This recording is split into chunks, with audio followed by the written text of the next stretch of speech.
우리 수요 성경 부분을 많은 분들 오셨는데요. 너무너무 감사하고요. 예, 우리 힘찬 구호를 외치고 오늘 또 공부를 시작하도록 할까요? 자, 구호 준비! 재미있는 성경 이야기 캐스켓 MT 우리 친구들 함성! 중현아 고마워. 어우, 저 방송실에서 이렇게 큰 목소리가 나올 줄이야. 네, 감사합니다. 감사합니다. 오늘 우리 수요 성경부 함께 하신 여러분 모두를 주님의 이름으로 환영합니다. 오늘부터요 4주 동안, 그러니까 오늘부터 4주 동안 우리가 왕정기 시대를 나누길 원하는데요. 왜 4주냐면요, 오늘은 통일왕국 시대.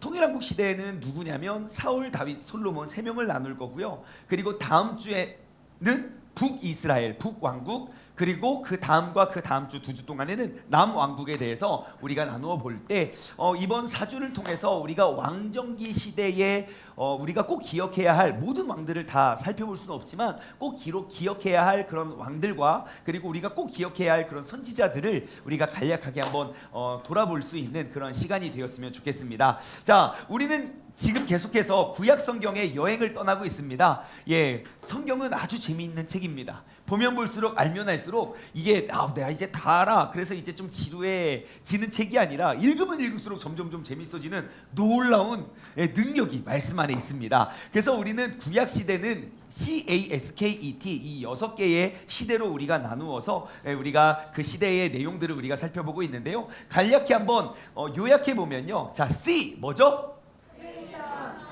네, 크리에이션 창조 시대. 네, 그 연도는 정확히 알 수 없고요. 우리가 알 수 있는 그 이 시대에 관련된 성경은 창세기 1장부터 11장까지의 내용입니다. 두 번째, A는 뭐죠? 아브라함 시대. 네, 기원전 2100년에서 1450년까지 성경 관련된 성경은 창세기 12장에서 50장까지의 내용을 우리는 아브라함 시대로 우리는 정하여 하나님께서 아브라함과 약속하고 맺으셨던 그 약속이 정말 모든 하나님의 역사에 하나님 나라와 민족과 백성을 향한 그 뿌리가 된다는 사실을 우리는 나누어 보았고요. 그리고 세 번째, S는 뭐죠? 사이나이 시내 시대. 예, 기원전 1450년에서 1050년까지 있었던 일들이고요.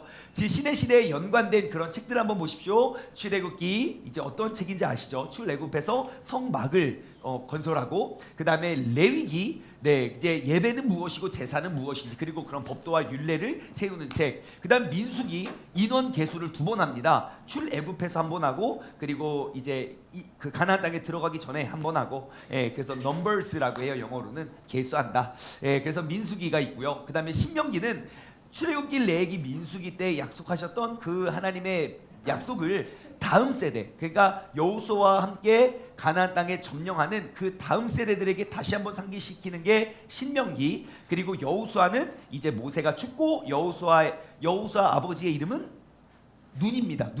눈의 아들 여호수아.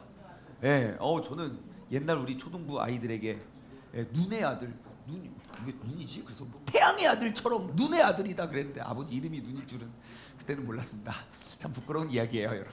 자, 아무튼 눈의 아들 여호수아에 의해서 가나안 땅을 점령하고 12개의 진 배치를 하는 게 그 다음에 그것이 이제 여호수아이고요. 그리고 사사 시대, 이제 사사들이 통치하는 하나님의 대리인으로서 그 나라 민족과 백성을 다스리는 그 사사 시대. 우리가 지난주에 잠깐 나눠보았어요. 사사 시대는 사사 사이클이 있다고 했었어요. 뭐였죠? 사사들이 있을 때 말을 잘 듣다가 사사가 죽어요. 그럼 죄를 져요. 죄를 져서 하나님이 이방 민족들에게 의해서 심판을 해요. 그래서 너무 힘들어요. 그래서 회개해요. 회개하면 또 하나님이 회복해 주세요. 그리고 또 다른 사사를 세워주세요. 또 순종해요. 사사가 죽어요. 또 잘못해요. 또 회개해요. 그 6번의 사사기, 그 사이클이 도는 게 사사기고, 그 다음에 이제 그러다가 갑자기 느닷없이 룻기라는 책, 그 과부의 이야기가 나오면서 이제 앞으로 이 이야기가 누구를 향해 어디에 집중되어지는지에 대해서 소개하고 있는 게 신의 시대이고요. 그 다음에 CASK는 뭐죠?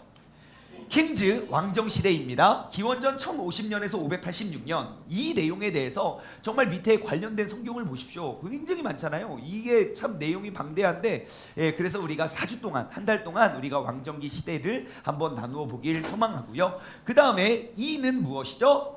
엑사일 포로 시대. 네, 그 왕정기 시대가 쭉 진행되었었는데, 예, 하나님께서 아브라함과 약속하셨던 것, 그리고 모세와 약속을 세웠던 그것, 모세와 세웠던 언약에는 즉, 그러니까 출애굽기, 레위기, 민수기, 신명기에 나오는 그 약속들, 되게 축복을 받는 방법 되게 간단해요. 하나님의 말씀 순종하면 축복, 불순종하면 저주. 순종하면 축복, 불순종하면 저주. 근데 그 왕정기 시대에 있었던 정말 많은, 그러니까 39명, 아니요, 통일한국 시대까지 포함하면 43명의 왕이, 42명인가? 42명의 왕이 정말 순종을 안 해요. 근데 하나님이 400년을 참으신다고요. 왜요? 하나님은 자비롭고 인자하시고 노하기를 더디하시고 사랑이 많으시고 오래 참으신 하나님이기 때문에, 예, 그것들을 다 참다가 결국 아무리 말해도 안 되고 기준이 무너져 버린 그 백성들 도저히 이제 아무리 설득해도 안 돼서 결국 바벨론 제국에 의해서 남유다가 완전히 멸망합니다. 그래서 그들은 포로로 끌려가지요. 그래서 70년간의 포로 생활을 하게 돼서 엑사일 포로 시대의 기간이 되고요. 그리고 마지막 구약 성경의 마지막 우리가 기억해야 할 시대 T는 무엇일까요? 아이쿠야, 네, 템플 성전 시대, 네, 성전 시대로 이어지게 됩니다. 예, 성전 시대의 기간은 기원전 539년에서 430년까지. 예, 그래서 이제 우리가 앞으로 차차 한번 재미있는 이야기를 나눠보도록 하겠습니다. 오늘도요, 우리가 지난주와 같이 제가 쭉 한 번에 통일왕국 시대의 이야기를 쭉 설명해드리고, 그 다음에 여기 캐스켓 차트에 나와 있는 것들 한 번씩 읽어보고 오늘 시간을 갖도록 하겠습니다.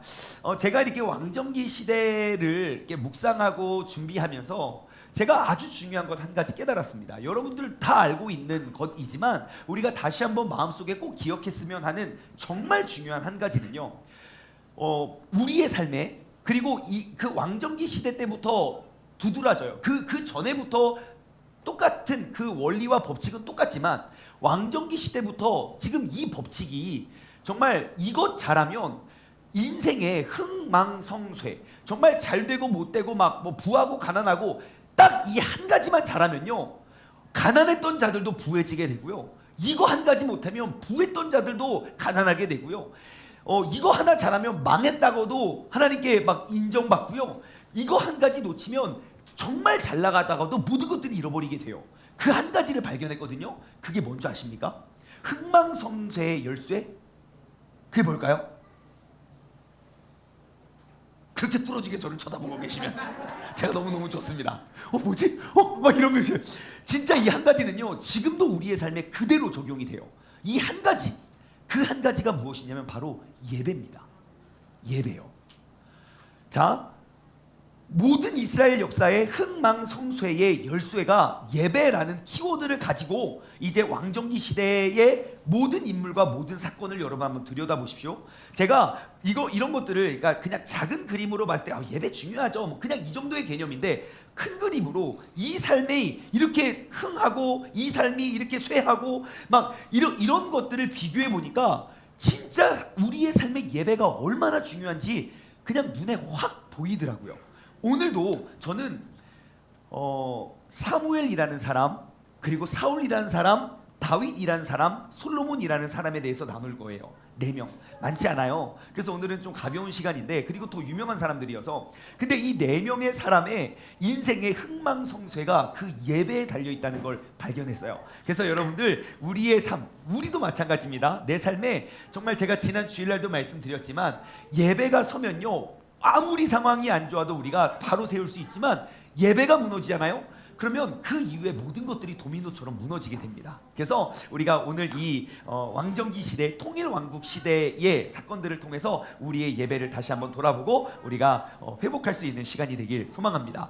자, 이제 사사시대를 지나서 이제 왕정기 시대에 도착을 합니다. 이 왕정기 시대는요, 마지막 사사이자 제사장이었던 바로 사무엘에서부터 이제 그 왕정기의 왕의 역사는 시작하게 됩니다. 근데 그 사무엘이 출생하기 전에 이제 사무엘이 낳는 그런 배경이 이제 사무엘상부터 보시면 굉장히 재미있는 이야기가 쭉 기록이 되어 있어요.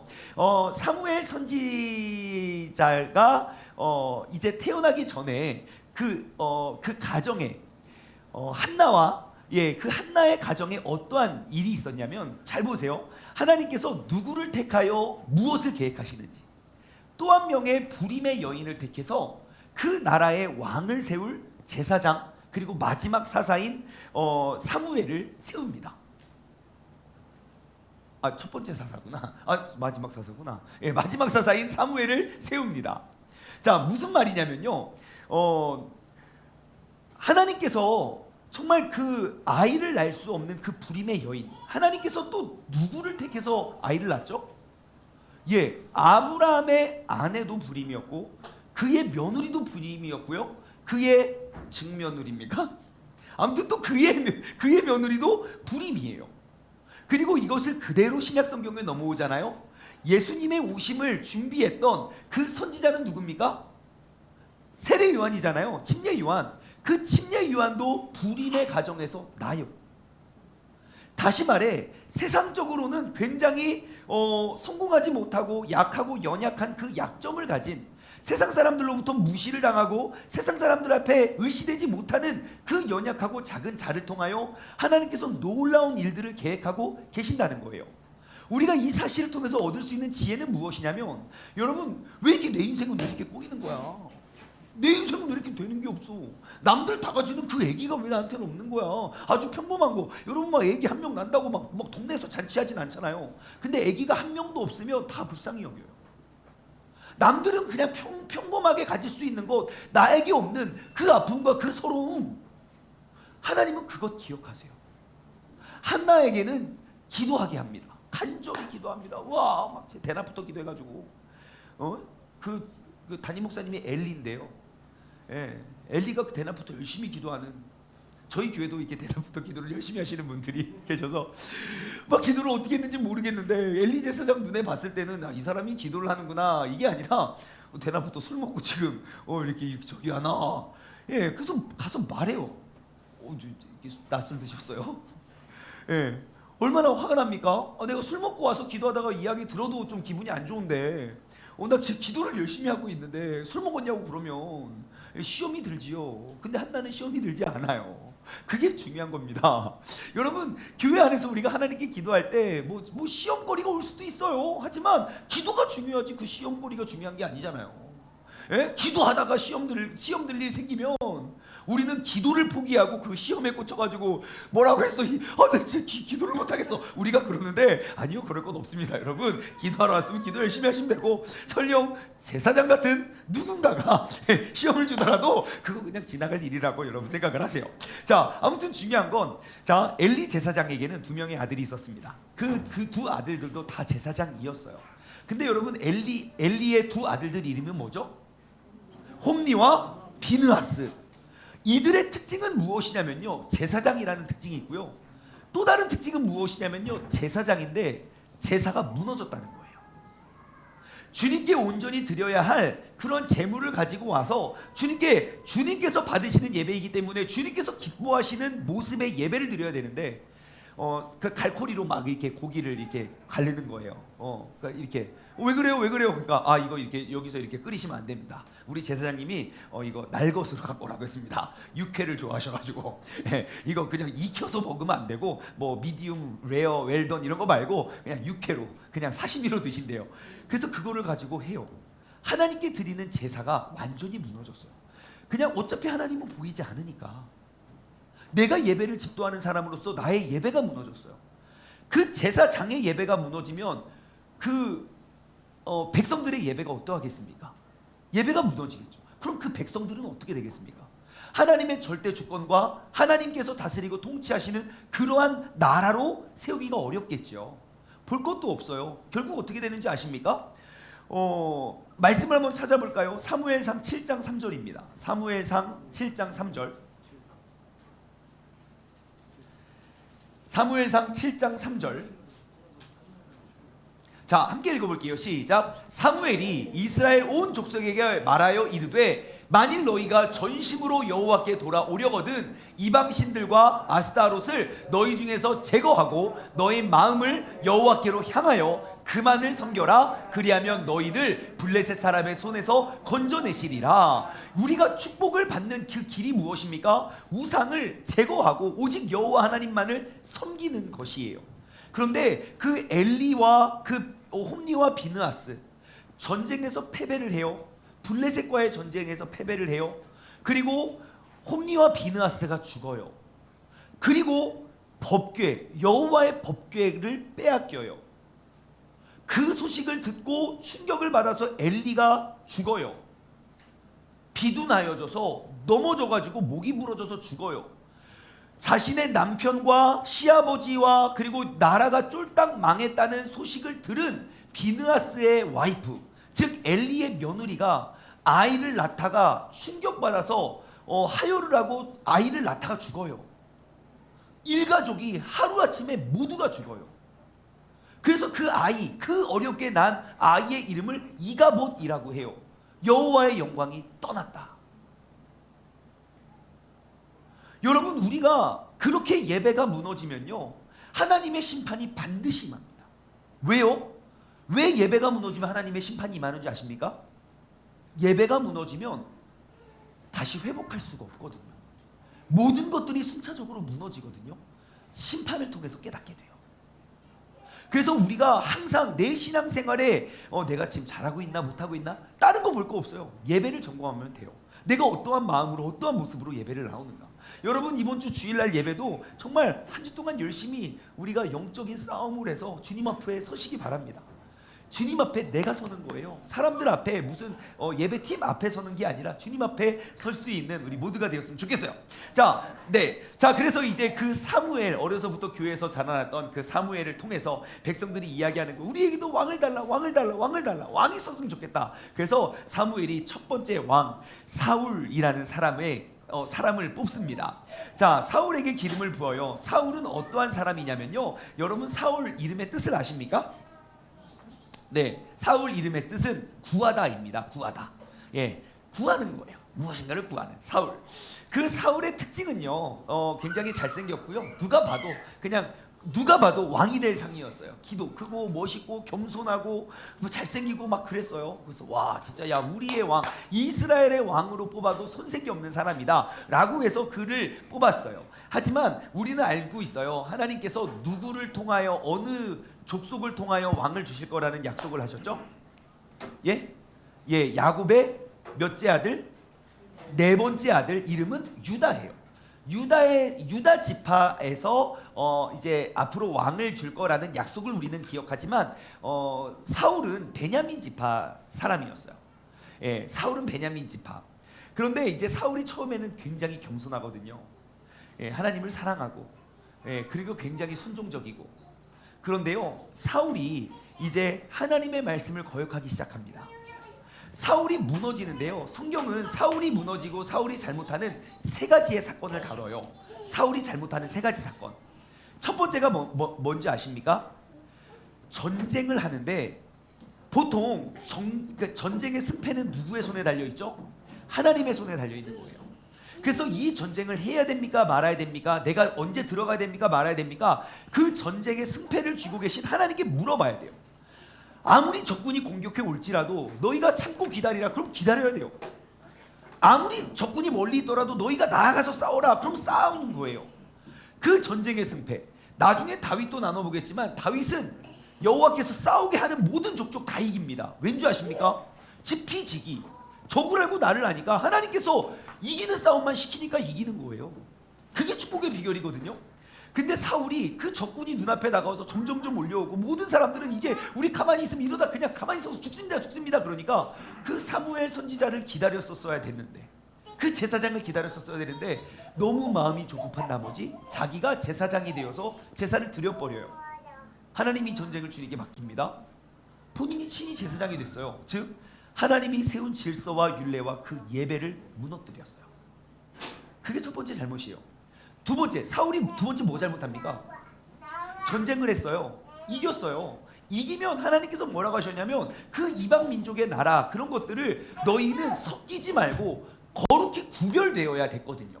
거룩은 내가 하나님의 자녀, 하나님의 백성임을 우리가 알고 그 백성, 나의 백성은 이러하여야 돼라고 해서 세상 사람들과 구별된 게 거룩이에요.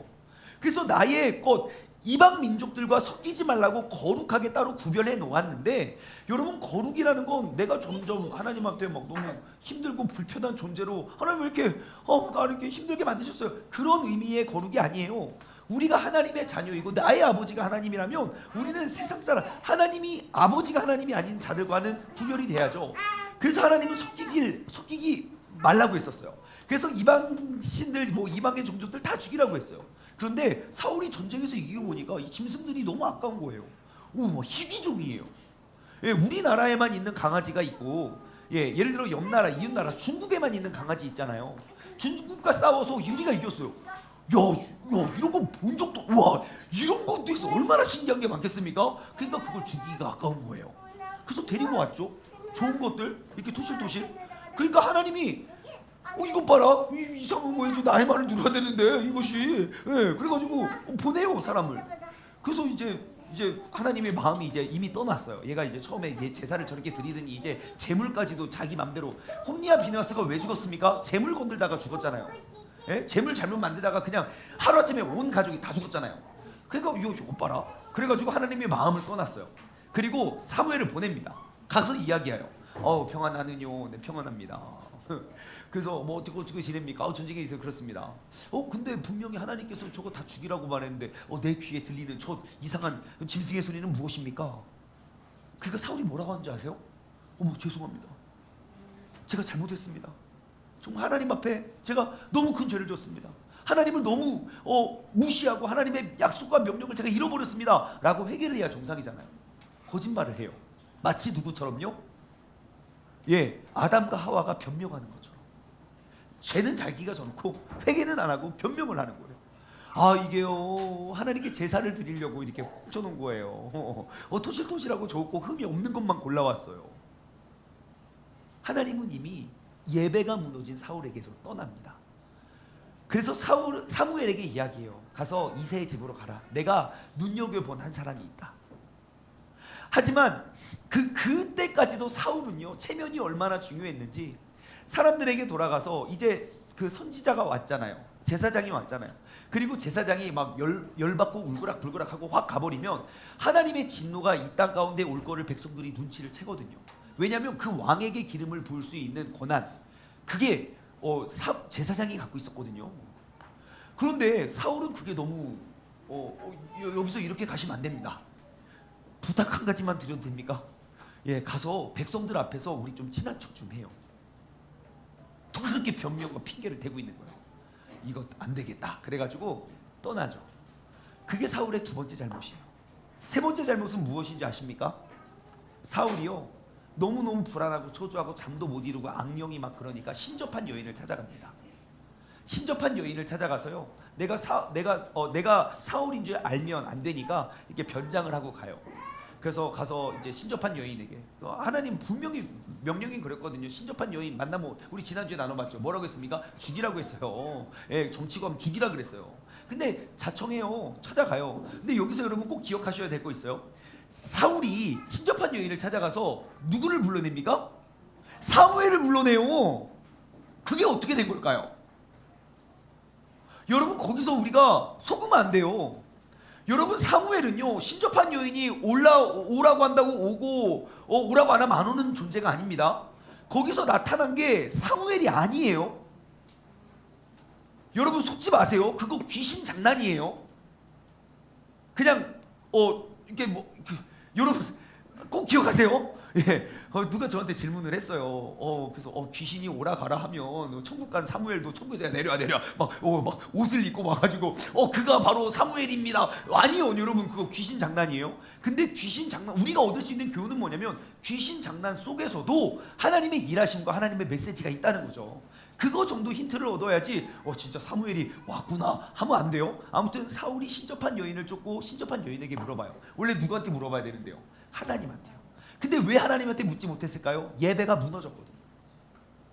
여러분, 그렇게 유능하고 그 민족에 한 명을 꼽으라면 이구동성으로 사울을 꼽았는데 그 사울도 예배가 무너지니 세 가지 다 예배와 관련됐잖아요.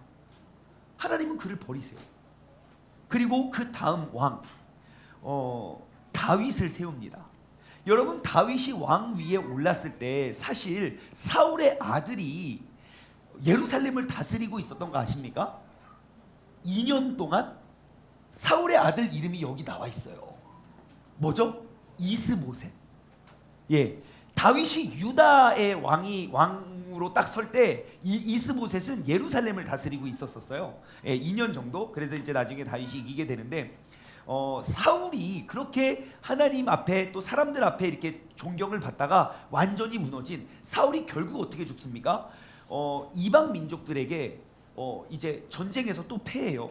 하나님이 말해도 안 들리면 이제 뭐 제 심판밖에 올 게 없어요. 그래서 내가 이제 죽게 생겼어요. 그러니까 이렇게 이방 민족들에게 내가 이렇게 죽을 수 없다. 그래서 칼을 뽑아가지고요, 칼을 세워놓고 자결해요. 근데 그 목숨이 똑 떨어지지 않았어요. 그래서 막 죽지도 못하고 깔딱깔딱 하고 있어서 옆에 있는 사람한테 나 좀 죽여달라고 부탁을 하는 그런 비참한 최후를 맞아요. 사울이 무엇을 잘못했습니까? 예배가 무너졌어요. 그 사울의 최후, 역대상 10장 13절과 14절 말씀 보겠습니다.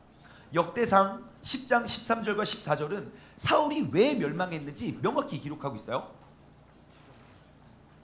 역대상, 예, 한번 같이 읽어볼까요? 13절과 14절 시작. 사울이 죽은 것은 여호와께 범죄하였기 때문이다.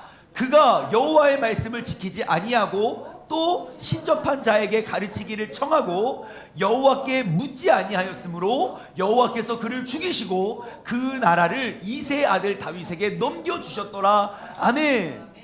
예, 여러분, 우리가 항상 주님께 묻고 항상 주님의 인도하심 속에 우리가 살아갈 수 있는 그런 지혜를 그 물음과 그 교제가 회복될 수 있는 우리 모두가 되었으면 좋겠습니다. 자, 그래서 그의 이새의 아들에게 이제 그 왕위는 넘어갑니다. 다윗은요, 하나님께서 택하신 왕이에요. 왜 다윗이 하나님께서 택하신 왕이냐면요, 이새가 바로 유다 지파였거든요. 그리고 다윗의 등장은 여기 사무엘상 저 뒤 후반부부터 다윗이 등장하는 것처럼 보여지지만 아니요, 그 앞에 사실 룻기에 보면요, 그 룻기의 족보는 이미 다윗을 향하고 있어요. 예, 그 다윗을 낳기 위한 그 이야기가 쭉 기록이 되어 있거든요. 자, 다윗은요, 하나님께서 택하신 왕이에요. 그래서 이새의 집에 보냅니다. 야, 사무엘아, 너 이제 이새의 집으로 가. 이게 왜요? 너 가서 내가 이제 새로운 왕을 내가 눈여겨봤다. 그러니까 사무엘이 아니 지금 왕이 사울이 뻔히 있는데 다른 왕에게 기름을 부었다는 소문이 들면 어떻게 하겠습니까? 반역이 일어나잖아요. 하나님한테 이야기해요. 하나님 그거 좀 아닌 것 같은데요. 저 죽어요. 아니야 나만 믿고 가. 그래서 가요. 그래서 이새한테 야, 이제 대제사장 사무엘이 오십니다. 이게 안부를 위함입니까? 왜 갑자기 왜 오십니까? 그래서 안부를 위함입니다. 그래서 가요. 그래서 이제 아들들을 다 불러와라. 그래서 쭉 해서 이제 첫째 아들부터 쭉 불러냈어요. 딱 보니까 이제 첫째 하나님이 이렇게 좋은 왕을 딱 하니까 걔 아니야. 거기 준비되어 있는 왕 다 아들 중에 다 아무도 아니래요. 어떻게 된 겁니까? 그러니까 물어봐요. 혹시 또 숨겨놓은 아들 없습니까? 여기 아는 사람은 있습니까? 예. 참 저는 그 장면을 보고 또 되게 은혜를 받았던 게, 우리는 그냥 이거 아니면 저거 예? 그저 여기까지 왔는데 이거라도 하고 가야 되는 거 아닙니까? 이럴 것 같은데 사무엘은요, 마지막까지도 주님의 뜻을 물어봐요. 아니 없잖아요 하나님. 그러면 이제 우리가 또 응답을 다 하잖아요, 그죠? 스스로 다 기름을 붓고 얘 아니었나 어떡하지, 우리는 또 이렇게 실수해서 또 그렇게 하는데, 예, 사무엘은요, 내가 어떤 것도 행하기 전에 먼저 주님께 물어요. 그러니까 주님께서 걔 아니다. 그럼 물어봐요. 또 아들 없습니까? 한 명 있기는 한데 지금 양치고 있어요. 지금 양을 그 친구 오기 전까지 밥도 안 먹고 기다릴 거예요. 목말라. 목이 타. 멀리 왔더니 목이 타. 빨리 와. 막 그러면서 너무 부담스럽게 기다리고 계시는 거죠. 예. 그래가지고 그 아들을 데리고 왔어요. 우리가 그것을 통해서 알 수 있는 건 무엇입니까? 하나님이 다윗을 기름 부을 때, 그 어린 다윗을 기름 부을 때, 다윗은 아버지 이새에게 진짜 막 아들이라고 좀 이렇게 인정받고 이렇게 칭찬 들었던 자녀는 아니었던 것 같아요. 여러 명의 아들들이 있지만 그 중에 이렇게 딱 덕망 있고 딱 총명한 아들은 아마 제일 먼저 세워놨을 거예요. 내가 밀어주는 아들이잖아요. 근데 예를 들어 예를 들어 막 대통령이 우리 집에 와서 우리 아들들 보러 온다는데 야 너는 야 좀 창피하니까 좀 나가 있어라 야. 저 그런 거거든요. 하나님이 말씀하세요. 야 너희는 외모로 사람을 판단하지 마라. 나는 중심을 보는 하나님이다. 하나님은 그 중심을 보세요. 그래서 다윗에게 기름을 부어요. 그리고 그 다윗이 살고 있던 동네가 어딘지 아십니까? 여러분 모두가 알고 있는 동네예요. 다윗의 고향 어딘지 아십니까? 베들레헴이에요. 근데 우리는 베들레헴 잘 알고 있어요. 누가 태어난 곳이죠? 예수님이 태어난 곳이라고요. 베들레헴이 원래 유명한 곳이 아니에요. 다윗과 예수님 때문에 유명해진 거예요. 그 작은 마을. 전사님 베들레헴 다녀오셨습니까? 네. 그거 어디 큰 도시입니까? 작은 도시입니까? 굉장히 시골입니다. 아 굉장히 시골이래요. 우리 전사님 베들레헴을 다녀오셔서 부럽습니다. 네, 우리도 이제 성지순례 여러분 빨리 가야죠. 이제 코로나가 풀렸으니까 빨리 적금을 계속 듣고 계시죠? 네, 언젠간 갈 겁니다 여러분. 반드시 갈 거예요. 그러니까 적금을 많이 들어주시고 예, 그 작은 시골 마을이지만 하나님께서 찍으시면 그게 명소가 돼요. 예, 그래서 앞으로 이제 그 다윗의 혈통에서 내가 왕위가 끊어지지 아니하리라. 그리고 내가 유다의 자손을 통하여 너에게 왕을 주겠다. 우리의 진짜 왕이신 예수 그리스도가 바로 그 장소 그 사람을 통해서 이어지게 됐다는 것이 예수님이 우리의 구원자 되심의 증거가 돼요. 그래서 베들레헴에서 그가 기름을 붓게 됐지요. 그리고 그 베들레헴은 예수님의 고향이 되기도 합니다. 아무튼 그 가족 중에 가장 작고 연약한 자, 하지만 그 중심을 보시고 하나님께서 기름을 부으십니다. 그리고 나서 다윗이 왕위에 오르기 전에 또 청소년기에 또 하나의 사건이 있습니다. 이제 뭐 성인이 되어서 이제 또 블레셋과의 전쟁이 붙었는데 맨날 싸워요. 블레셋과 맨날 싸워요. 예, 전쟁이 붙었는데 이제 전쟁에 나갈 수 있을 만큼의 나이가 되지 못하고, 예, 그리고 뭐 항상 다윗은 이렇게 열애잖아요. 항상 양이나 계속 치고 있어야 돼요. 형들은 다 멋지고 막 국가가 나를 불렀다고 막 가는데, 예, 간식 가지고 가고 간식 가지고 가서 뭐 합니까? 형들 이거 내가 이거 전해주러 왔어요. 그러니까 형들한테도 무시를 당해요. 너 여기서 왜 또 싸움 구경하러 왔지? 너 뭐 불구경하고 싸움 구경이 제일 재밌다는데 너 여기서 싸움 구경하고 있으면 안 돼. 막 그러면서 또 무시를 당하고 했던 그 다윗이 가가지고 사람들이 막 대칭을 하고 있는데 너무 이스라엘 백성들이 막 이렇게 한마디로 막 너무 겁을 먹었어요. 못 나가는 거야. 근데 저기에 기세등등한 이 골리앗이라는 사람이 막 니네 신을 막 또 무시하고 막 그렇게 막 욕을 하고 있어요. 그래서 다윗이 어떻게 하는지 아십니까? 우린 여기서 아주 중요한 걸 발견할 수 있어요. 다윗이 골리앗에게 나갈 때 너는 칼과 창과 단창으로 내게 나아오지만 나는 여호와 하나님의 이름을 가지고 너에게 나아간다. 넌 오늘 나한테 죽었어 하고 이루어진 일 하나도 없어요.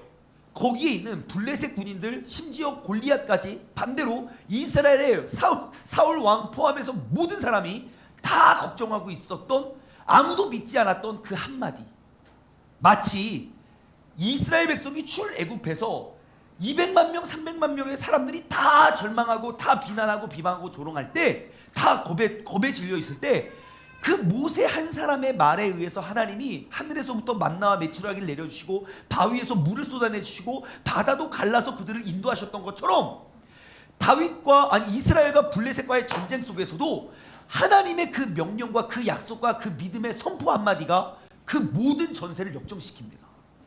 다윗이 선포한 대로 이루어집니다. 여러분 다윗의 인생은요 항상 믿음의 선포입니다. 다윗이 기록한 책들을 보십시오. 그리고 시편 말씀을 한번 묵상해 보세요. 다윗은 상황과 환경 안에서 믿음의 고백을 하지 않습니다. 상황과 환경이 어떠하든지 하나님께서 내게 주신 감동과 내가 알고 있는 하나님은 이러한 분이야, 그 약속을 기억하고 그냥 믿음으로 선포해 버려요. 그리고 그가 선포한 대로 이루어집니다. 여러분 성경을 보세요. 예수님께서도 그의 믿음대로 될지어다 그랬어요. 예수님에 의해서 치유받은 사람이 똑같은 상황과 똑같은 일들로 치유되지 않아요. 어떤 사람은 목소리 듣고 치유하고, 어떤 사람은 옷깃에 손을 대고 치유하고, 어떤 사람은 주님의 손이 얹어졌을 때 치유받아요. 어떻게 다른지 아십니까? 내가 믿는 대로 돼요. 다윗이 믿는 대로 선포하고 선포한 대로 이루어집니다. 그것이 우리의 기도의 중요성이에요. 여러분 환경 안에 주님의 능력을 가두지 마십시오. 환경이 아니라 하나님의 약속을 기억하고 그 약속대로 믿음으로 선포하십시오. 얼마 전에 제가 또 누구를 위해서 이렇게 기도를 하고 있는데요.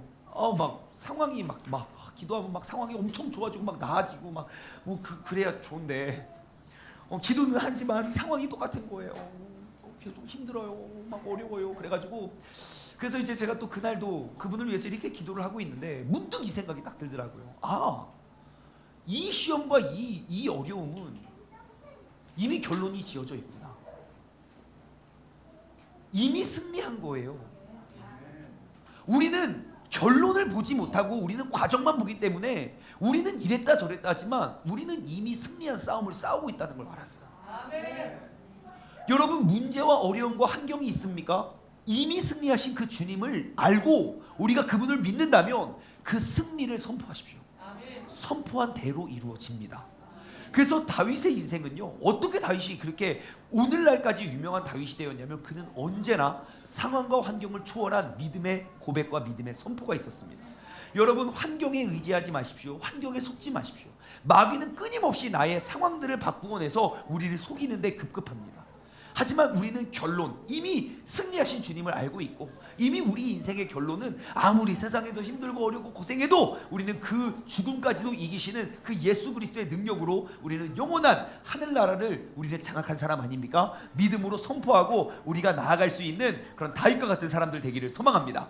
자, 그래서 이제 다윗이요, 예루살렘을 다스리게 됩니다.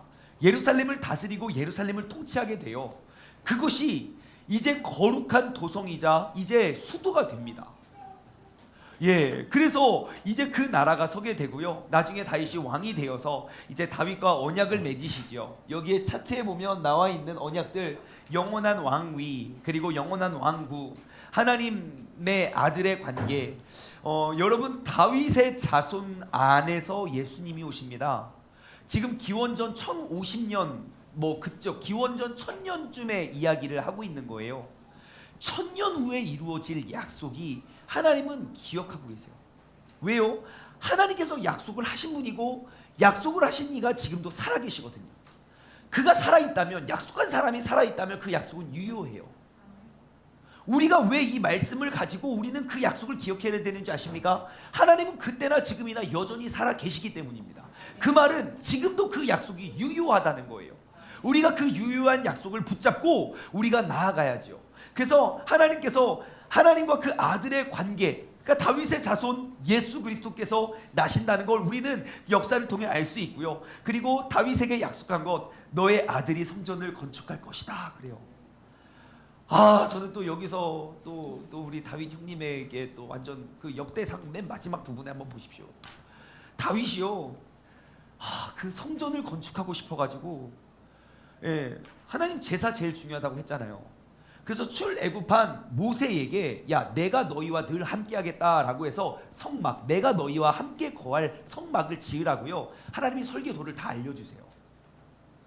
하나님이 명령해 주셨어요. 노아도 그거예요. 노아도 산에 올라가서 그 하나님이 설계도를 다 주셨고 그냥 명령대로 순종했어요. 다윗은요, 하나님에게 설계도를 달라고 했어요. 성전이라는 개념이 없었어요. 그런 컨셉이 없고 어디에도 없는 곳이라고요. 그러니까 스마트폰이 전혀 없는 띠띠띠띠 이거 하고 있을 때 인터넷과 전화와 mp3 플레이어를 하나로 겹친 아이폰 이런 거 만들어냈다고요. 하나님께 지혜를 달라고. 나는 이렇게 좋은 왕국에 사는데 하나님 저 천막 저거, 아우 야 저거 바람 불면 야 태풍 와가지고 저거 다 무너졌어 어떻게, 막 맨날 보수하고. 그게 마음에 안 들었던 거예요. 하나님, 내가 지금 거하는 것보다 더 주님 더 존귀하게 여겨야 되는데 하나님이 거할 수 있는 성전을 주세요. 얼마나 만들고 싶었겠습니까? 다윗이 못할 게 하나도 없었어요. 그 건축헌금 다윗이 다 해놔요. 여러분, 참고로 솔로몬의 성전 금이 아니면 정말 아무것도 막 다 금으로 둘러놨거든요. 모든 인테리어 금. 진짜 멋있지 않습니까? 그렇게 멋진 거 여러분, 다윗이 건축헌금 엄청 많이 해요. 전 세계적으로 돈을 다 모아서 가장 좋은 것고 귀한 것들. 그러면 우리라면 그 업적 하나 남기고 가야 되는 거 아닙니까? 어차피 인생 한 방인데 하나님이 내게 복을 주셨고 나는 그 복을 하나님 위해서 쓰고, 하나님 멋지게, 하나님 입당 하고 딱 죽으면 얼마나 멋있어요. 근데 다윗은요, 그거를 내려놔요. 여러분이라면 할 수 있겠습니까? 모든 영광을, 나에게 주목할 수 있는 모든 영광, 전 세대 모든 역사 속에 유일하게 한 번 남겨질 그 이름, 그 명성, 그거를 포기할 수 있겠습니까? 우리는 우리는 그런 거 얻을 수만 있다면 다른 거 다 자르고 다 죽이더라도 저의 이름을 올려주세요. 우리 그런 거 기도하는 거 아닙니까? 이미 결론을 우리가 다 지어놓잖아요. 하나님 모든 영광은 나에게. 할렐루야. 역시 주님은 나를 사랑하셔. 여러분 그게 중요한 게 아니에요. 예배는 제가 지난 주일날 말했죠. 나의 폭이라고요. 다윗이 진짜 멋있는 건 그 죽을 때까지 부하고 존귀했을 뿐만 아니라 그때까지도 원래 나이가 먹으면 먹을수록 고집이 더 세지거든요. 니들이 뭐라고 하거나 말거나 나는 나의 길을 간다. 마이 웨이 막 이런데 다윗은 그 나이 먹음 속에서도 그 많은 걸 가지고 있고 모든 걸 누릴 수 있음에도 불구하고 하나님 앞에 엎드리는 사람이에요. 진짜 멋있다. 여러분 그런 다윗의 축복을 누리시길 주님의 이름으로 소망합니다. 모든 영광을 내가 가지면 하나님의 영광이 가려져요. 하지만 모든 영광을 하나님께 올려드리면 하나님께서 나를 더욱더 높은 곳에 세워주시는 줄 믿습니다. 다윗도 한 가지 흠이 있었어요. 그게 무엇이냐? 바로 그 밧세바 간통 사건이죠. 예, 전쟁에 부하고 이제 마음이 교만해졌어요. 이제 옛날에는 막 기도하고 잤는데 이제 뭐 잠도 안 오고 새벽에 이렇게 밤에 또 돌아다니면서 뭐 하나 이렇게 지켜보는데 그 밤에 잠도 안 자고 또 샤워를 또 창문 열어놓고 샤워하는 이상한 사람이 있어요. 주책 빠져가지고 왕궁 바로 옆에 있어요. 또 눈으로 어떻게 망원경이 있었겠습니까? 다 보여. 또 다 보여. 왜 또 그날만 봤는지 다른 날도 보고 있었는지 모르겠지만 아무튼 그날따라 유난히 더 잘 보였나 봐요. 그래서 또 보다가 오호 누구냐 데리고 와라. 그래서 아무튼 데리고 와요. 그래가지고 이렇게 같이 이렇게 하룻밤을 보냈는데 세상에 아기가 뿅 생긴 거예요. 큰일 났어요. 임신했다고.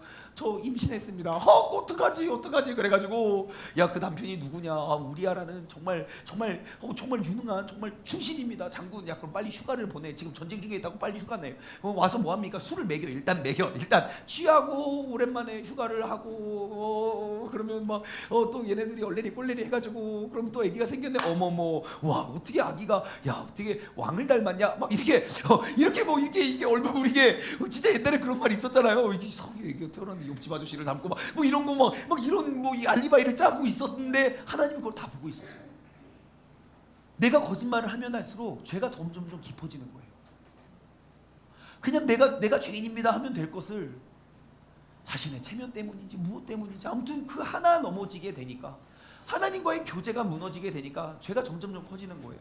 그때 이제 나단 선지자가 나갑니다. 이야기를 하죠. 왕이요.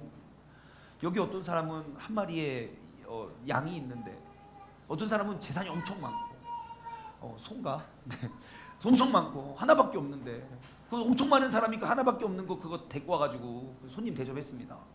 지금 이 나라에 이런 사람이 있으면 어떻게 됩니까? 그런 싸가지 그 반드시 죽여야 된다. 그게 당신이요. 그래요. 그때 깨달아요. 내가 무엇을 잘못했는지. 그리고 다윗은요 그 눈물로 침상을 띄울 정도로 하나님 앞에 회개합니다. 식음을 전폐하고 그리고 그 밧세바와 낳은 그 아들을 살리기 위해서 밥도 안 먹고 맨날 기도해요. 그 아이가 아팠거든요. 결국 그 아들이 죽어요. 예, 그러한 일들이 벌어지게 되죠. 근데 우리가 여기서 얻을 수 있는 또 하나의 아주 중요한 사건은 왜 우리아가 죽었냐는 겁니다. 왜 우리아가 뭐 잘못했습니까? 죽는 순간까지 정말 우리아는 멋진 사람이에요. 근데 왜 하나님은 다윗을 죽여야지 왜 우리아를 죽였습니까? 그렇죠? 왜 우리아가 죽었을까라고 생각해 보건대 우리아를 죽이지 않았으면 밧세바와 다윗이 죽었을 거예요. 생각해 보세요. 간음을 한 여인이에요. 내가 군대에서 전쟁을 하고 왔는데 아내가 임신을 했어요. 율법에 어긋나거든요. 간음 행음한 여자거든요. 그럼 어떻게 죽어야 됩니까? 돌에 맞아 죽어야 돼요. 전쟁에서 돌아오면 그 여자가 돌에 맞아 죽을 것을 알고 다윗은 우리아를 죽였어요. 되게 안타까운 이야기이지만 다윗이 얼만큼 그 여인을 아끼고 사랑했는지 우리는 알 수 있어요. 정말 그렇게 인간의 탐욕과 뭐 인간의 이런 인간적인 계획으로 진짜 큰 잘못과 실수를 했잖아요. 근데 하나님은 그 실수를 통해서도 일을 하시는 분이에요. 솔로몬이 그 밧세바의 두 번째 아들이거든요. 자신이 잘못된 길을 택했을지라도 하나님 앞에 그렇게 철저하게 회개하고 그렇게 철저하게 잘못한 그러한 그 모습을 하나님이 또 귀히 사용하심을 우리는 알 수 있어요. 다윗이 또 잘못을 합니다. 노년에 뭐 잘못합니까? 인구 조사를 해요. 안 해도 되는데 그 장군들이 다 말려요. 아니 안 해도 어차피 다 왕의 것들인데 뭐 이거 합니까? 또 어디에 또 이게 마음이 혹해가지고 또 인구 조사를 해라. 그래가지고 다 인구 조사를 해요. 예, 그래가지고 하나님 보시기에 너무 안 좋았어요. 그래서 또 선지자를 보냅니다. 그래가지고 당신 잘 지냅니까? 그래가지고 세 개 중에 하나를 택하라. 예, 뭡니까? 7년 기근 당하겠습니까? 아니면 3개월인가요? 3개월 동안 그 이제 적군에게 완전 쫓겨 다니겠습니까? 아니면 3일 동안 전염병 돌겠습니까? 예, 그래서 3일 동안 전염병 돌게 해주세요. 그리고 7만 명이 죽어요. 3일 동안 전염병에. 코로나에 몇 명 죽었나요? 뭐 지금이야 뭐 누적 통계가 많지만 처음 코로나가 딱 3일 만에 몇 명, 한 명, 두 명 죽었을 때 전 국민이 얼어붙었거든요. 한 명, 두 명 죽었을 때. 근데 3일 새에 7만 명이 죽어요. 그럼 우린 또 이렇게 질문할 수 있어요. 왜 잘못은 다윗이 했는데 백성이 7만 명이나 죽어요? 라고 이야기할 수 있어요. 근데 우리가 알 수 있는 건 무엇인지 아십니까? 여러분, 그 나라 백성들이 의롭고 정말 순전하고 주님을 경외했다면 하나님 용서해 주셨을 거예요. 심판 받을 만하니까 받았지 않겠습니까? 하나님은 여전히 계속 참고 계실 거예요. 언제 지나. 근데 그 사건을 통해서 그 사람들이 또 심판을 당하게 되지요. 그럼에도 불구하고 죄임에도 불구하고 하나님의 은혜가 그를 살립니다. 하나님의 은혜가 그 백성들을 살립니다. 하나님의 은혜로 우리는 지금도 살아있음을 우리가 알 수 있습니다. 그래서 다윗의 그 아들 솔로몬이 왕위를 이어갑니다. 여러분, 솔로몬이 딱 왕위에 올라서 4년째 되던 해에 이제 성전을 건축합니다. 그 아버지가 정말 설계 도면까지도 다 그려놔요. 설계까지 다 마치고, 예, 저거 지금 성전 건축을 위해서 열심히 달려가고 있잖아요. 설계 도면을 다 마치고 모든 것들을 준비를 완료하고 그 다음에 솔로몬이 쭉 그것을 성전을 짓습니다. 성전을 쭉 지어서 몇 년 동안 공사하는지 아십니까? 하나님의 성전을 7년 반 합니다. 7년 6개월. 7년 6개월 동안 그 솔로몬의 성전을 딱 건축하고요. 그 다음에 하나님이 얼마나 기뻐하셨는지 하나님의 임재가, 그 구름이 그 안에 가득해서 누구도 그 안에 들어갈 수가 없었어요.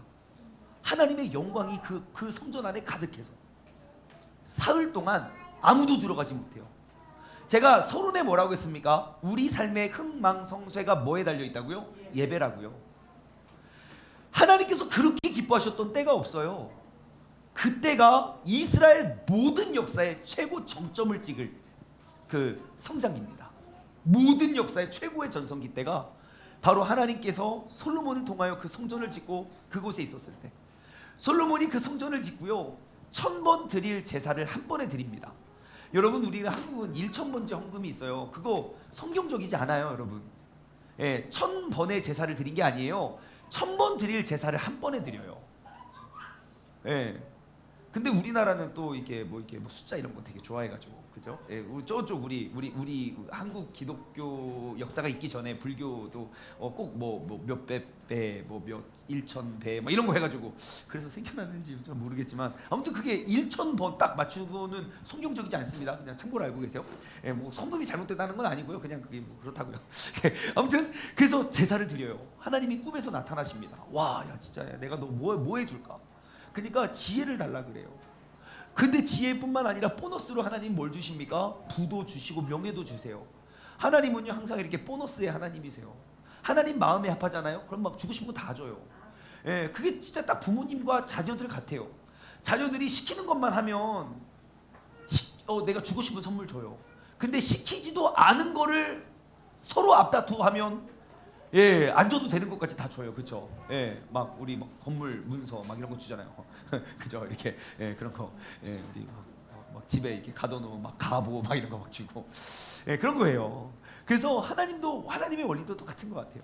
솔로몬이 너무 이쁘니까 막 뭐라도 주고 싶은 거예요. 그래서 지혜를 주십니다. 그래서 그 하나님의 그 지혜가 정말 온 세상 가운데 가득해서 그 부와 명예와 그 지혜를 다스리고 있다가 또 많은 여인들과 결혼을 합니다. 여러분, 이스라엘 역사의 최고의 정점이 하나님께 성전이 딱 재건됐을 거예요. 그러면 그것이 이스라엘 모든 역사의 최고점이라면 반대로 이스라엘 역사의 최고 안 좋았을 때가 언제일까요? 언제겠습니까? 하나님의 성전이 딱 재건되고 완성이 되고 하나님께 딱 봉헌되었을 때가 이스라엘 모든 역사의 가장 아름다운 정점이거든요. 그럼 이스라엘 모든 역사의 맨 밑바닥 어떠한 사건이 있었겠습니까? 예, 다른 건 몰라도 성전이 파괴됐겠죠. 바로 그때가 이스라엘 멸망의 때입니다. 기원전 586년 하나님의 성전이 지금도 모든 유적지 다 통틀어서 솔로몬의 성전의 돌 한 조각도 남겨지지 않아요. 그 성전, 하나님께 예배 드릴 수 있는 그 예배의 장소가 무너진 그곳엔 아무것도 남겨지지 않고 정말 죽음의 잔재, 최악의 상황. 한 달 뒤에 한번 나눠드리도록 하겠습니다. 자, 아무튼 그 솔로몬이요 너무너무 지혜로웠는데 그 지혜를 이기는 존재가 있는데 그게 바로 여자죠. 제가 늘 드리는 말씀이요. 하나님 위에 만원님 계신다고요. 예, 그렇게 똑똑했던 그 지혜를 이렇게 주물락주물락한 게 여인들이었어요. 그래서 솔로몬 쭉 보면요, 하나님이 진짜 솔로몬에게 꿈에 나타나서 그에게 지혜와 명예와 부를 준다고 했어요. 하나님이 꿈에 나타나셔서 야, 너 아버지 다윗처럼 내가 행하면 복을 주고 너 그렇지 않으면 내가 저주를 내릴 거야 경고하세요. 들리지도 않아요. 다윗이 죽음에 앞두고 마지막 유언처럼 남겨요. 야, 너가 나처럼 하나님 이렇게 하면 하나님 너 길 형통해질 거고 너 그 하나님 버리면 너 진짜 이렇게 우상을 숭배하고 그러면 하나님 너를 버리실 거야. 영원히 버리실 거야. 그러니까 너 똑똑히 기억해라. 그래도 소용이 없어요. 하나님이 무엇을 말해도. 아담이 그랬잖아요. 하나님이 너 이거 먹으면 정령 죽을 거라고. 근데 하와가 2번 권했다는 말도 없어요. 그냥 죽어, 그냥 같이 죽자 하고 죽어요. 그래가지고 예, 그 솔로몬의 잘못된 만행으로 나라가 이제 쪼개지게 됩니다. 그래서 그 아들 르호보암 때에 왕국이 분열이 되는데요. 그 내용이 바로 열왕기상 11장 11절에서 13절까지의 말씀입니다. 열왕기상 11장 11절에서 13절. 열왕기상 11장 11절에서 13절 말씀.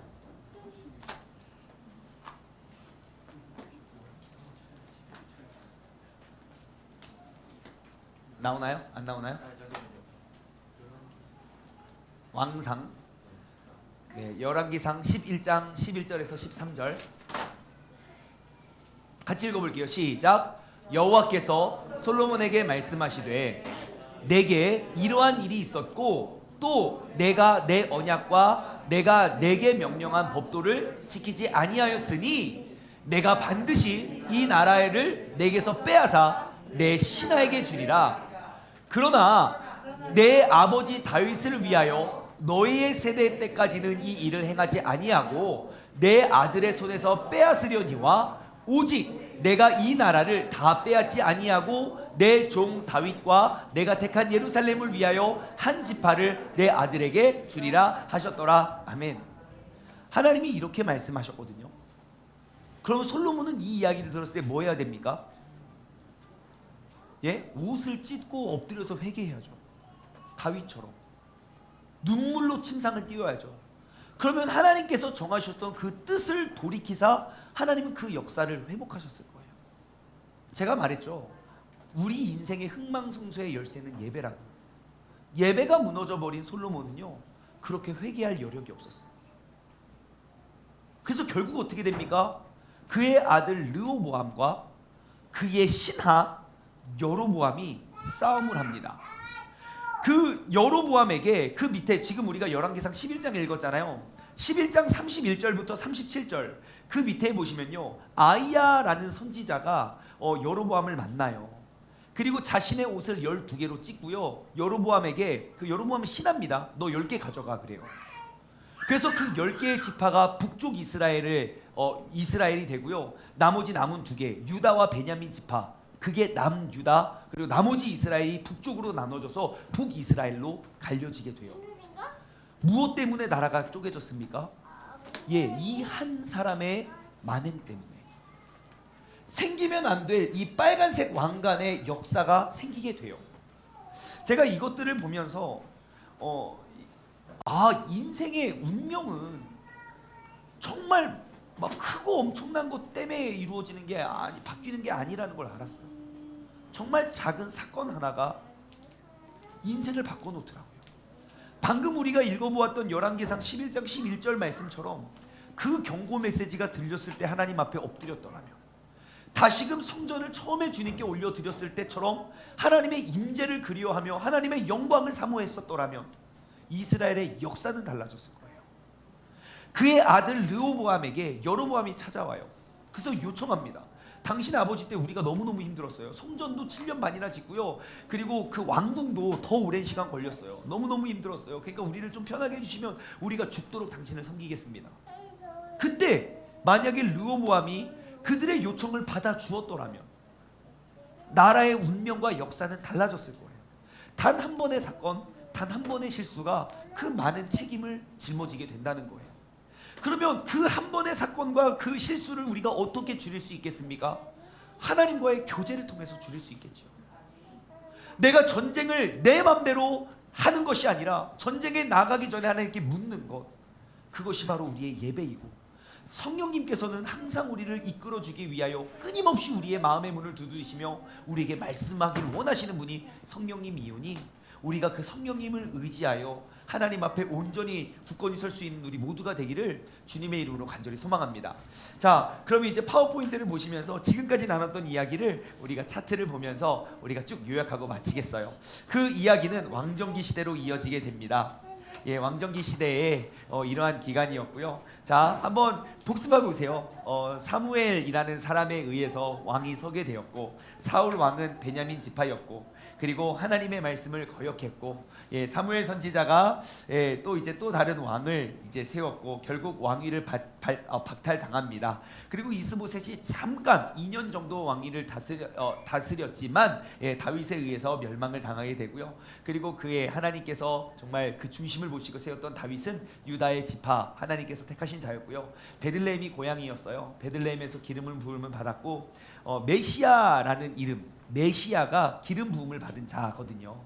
예, 그리고 정말 그 베들레헴에서 기름 부음을 받는 메시아가, 우리를 구원해 줄 예수님이 탄생을 하시게 되죠. 그리고 예루살렘의 거룩한 도성이자 이제 수도로 세우게 되고요. 예, 그 다음에 이제 다윗과 맺은 언약들을 기억합니다. 내가 너의 혈통, 너의 자손을 통해 영원한 왕위를 주겠고, 영원한 왕국을 주겠고, 그 다음에 하나님의 아들의 관계, 예, 그 다윗을 통해서 나사렛 예수 그리스도가 나시고, 그리고 아들이 성전을 건축할 것, 다윗은 정말 그 나이에도 하나님 앞에 엎드리고 포기할 줄 아는 그러한 예배자였고요. 그리고 내가 너와 세운 언약은 누구도 깨뜨릴 수 없다. 여러분, 다음 주에 나누겠지만 여기 북이스라엘과 남유다가 있잖아요. 북이스라엘 사람들 진짜 못된 짓 많이 해요. 그래서 9번의 왕조가 바뀌어요. 너무너무 못해서. 남쪽도요 20명의 왕이 있는데 북쪽보다 더 잘못 많이 해요. 근데 왕조가 하나예요. 똑같이 잘못하고 오히려 여기가 더 큰 잘못했는데 왜 왕조가 하나고 여기 9개인지 아십니까? 하나님이 다윗과 약속했잖아요. 너를 통하여 내가 영원히 왕을 주겠다. 그 약속 때문에 하나님께서 이렇게 지켜주세요. 다음 주에 이야기해 줄게요.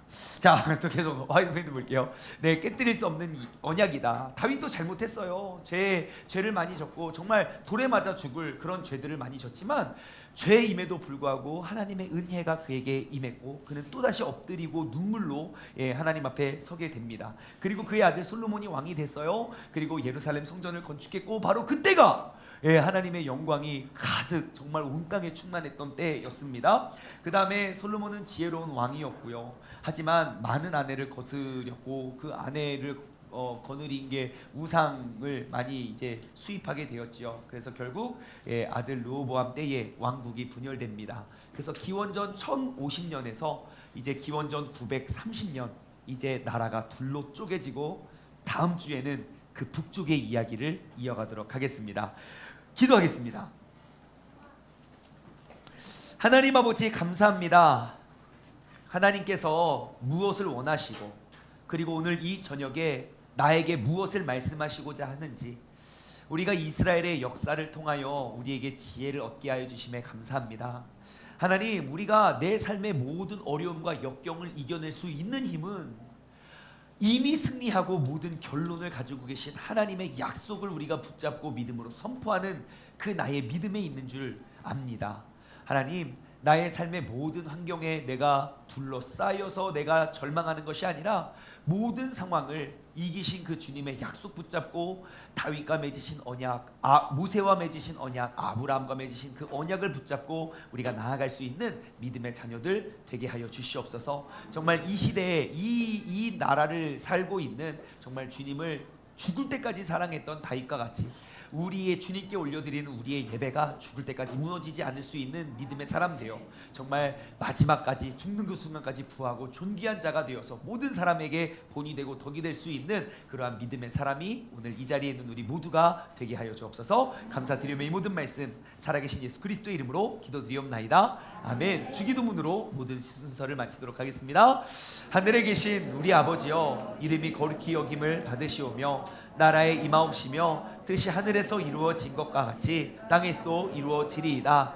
오늘날 우리에게 일용할 양식을 주옵시고 우리가 우리에게 죄 지은 자를 사하여 준 것 같이 우리 죄를 사하여 주옵시고 우리를 시험에 들게 하지 마옵시며 다만 악에서 구하옵소서. 나라와 권세와 영광이 아버지께 영원히 있사옵나이다. 아멘. 다음 주 이 시간에 우리 북이스라엘 이야기 나눠가도록 하겠습니다.